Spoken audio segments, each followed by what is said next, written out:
مشرق وسطی میں جنگ کے سائے مزید گہرے، ایران اور امریکہ کے درمیان کشیدگی بڑھنے لگی۔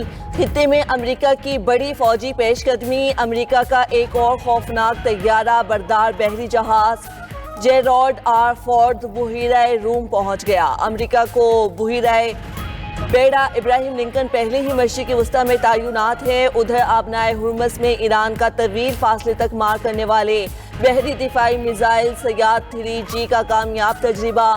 ایرانی میڈیا کے مطابق میزائل نے جنگی بحری جہاز سے پہلی بار ورٹیکل لانچ کے ذریعے اپنے ہدف کو کامیابی سے نشانہ بنایا۔ یہ سسٹم سمندر میں 150 کلومیٹر تک ایک دفاعی حصار قائم کرنے کی صلاحیت رکھتا ہے، جو ڈرونز، لڑاکا طیاروں اور کروز میزائلوں کو روک سکے گا۔ ایرانی حکام کا دعویٰ: گزشتہ روز امریکی صدر ٹرمپ نے ایران کے خلاف محدود حملوں پر غور کا کہا تھا۔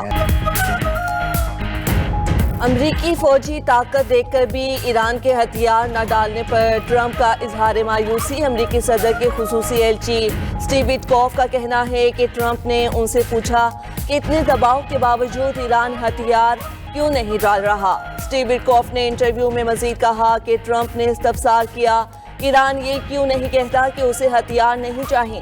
وٹکوف نے دعویٰ کیا کہ ایران ایٹم بم بنانے کے لیے درکار مواد کی تیاری سے صرف ایک ہفتہ دوری پر ہے۔ ایران کی جانب سے یورینیم کی افزودہ مقدار خطرناک ہے۔ ایران کو ایٹمی پروگرام جاری رکھنے کی اجازت نہیں دے سکتے۔ ایران کو ثبوت دینا ہوگا کہ ان کا رویہ ذمہ دارانہ ہے۔ ادھر ایران کا امریکہ کے ساتھ مذاکرات میں لچک دکھانے کا فیصلہ، پابندیوں کے خاتمے کے عوض ایٹمی پروگرام پر سمجھوتے کی پیشکش۔ برطانوی میڈیا کا دعویٰ: تہران آدھا افزودہ یورینیم بیرون ملک بھیجنے پر غور کرنے کے لیے تیار۔ امریکی اقدامات پر ہماری کڑی نظر ہے، کسی بھی ممکنہ خطرے کے لیے تمام ضروری تیاری کر چکے۔ ایرانی صدر مسعود پزشکیان نے خبردار کر دیا، کہا امریکہ سے مذاکرات کے حوصلہ افزا اشارے ملے ہیں۔ ایرانی وزیر خارجہ عباس اراغچی کا بھی ٹرمپ کو جواب، کہا آپ حیران ہیں کہ ہم جھکتے کیوں نہیں، کیونکہ ہم ایرانی ہیں۔ امریکہ کے ساتھ سفارتی حل کی امید کا بھی اظہار، بولے جمعرات کو امریکی ایلچی سٹیو وٹکوف سے ملاقات ہوگی۔ ہم اب بھی مذاکرات کے لیے تجاویز پر غور کر رہے ہیں، ایسی تجاویز تیار کرنا چاہتے ہیں جس میں فریقین کے تحفظات کو مد نظر رکھا جائے۔ امریکہ اور ایران کے درمیان مذاکرات کا اگلا دور جمعرات کو ہوگا۔ عمانی وزیر خارجہ نے جمعرات کو جنیوا میں امریکہ ایران مذاکرات کی تصدیق کر دی۔ امریکی میڈیا کے مطابق ٹرمپ انتظامیہ ایٹمی پروگرام پر ایران کی تجاویز کی منتظر، 48 گھنٹے میں تجاویز ملی تو ایران سے مذاکرات ہوں گے۔ ادھر امریکی حملوں میں اعلیٰ ایرانی قیادت کو نشانہ بنائے جانے کا امکان۔ ایرانی حکومت نے ممکنہ امریکی فوجی کارروائی کے پیش نظر اقدامات شروع کر دیے۔ امریکی اخبار کے مطابق ایرانی سپریم لیڈر نے جانشینی کا خفیہ نظام ترتیب دے دیا۔ ہر اہم عہدے کے لیے 3 سے 4 ممکنہ متبادل افراد نامزد، قریبی معاونین کو ممکنہ جنگی حالات کے لیے اختیارات بھی تفویض۔ ایران نے روس کے ساتھ 50 کروڑ یورو کے ہتھیاروں کا خفیہ معاہدہ کر لیا۔ برطانوی اخبار کا دعویٰ، رپورٹ کے مطابق معاہدہ گزشتہ سال دسمبر میں ہوا۔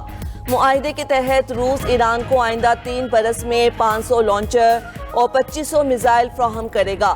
روس کی کچھ فوجی کارگو پروازیں پہلے ہی ایران پہنچ چکی ہیں۔ ماہرین کا کہنا ہے کہ یہ سسٹم کم بلندی پر پرواز کرنے والے طیاروں اور ہیلی کاپٹرز کے خلاف ایران کی دفاعی صلاحیت میں اضافہ کرے گا۔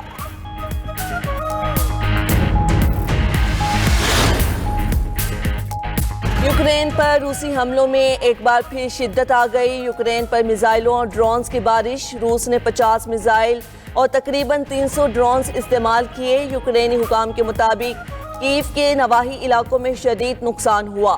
حملوں میں ایک شہری ہلاک اور متعدد زخمی ہوئے۔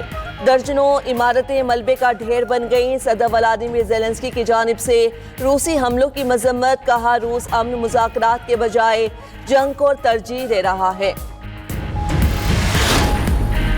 پاکستان کے 3 افغان صوبوں میں انٹیلیجنس بیسڈ حملے، ننگرہار، پکتیکا اور خوست میں کالعدم TTP کے 7 مراکز تباہ، طالبان کمانڈر سمیت 80 سے زائد دہشت گرد ہلاک۔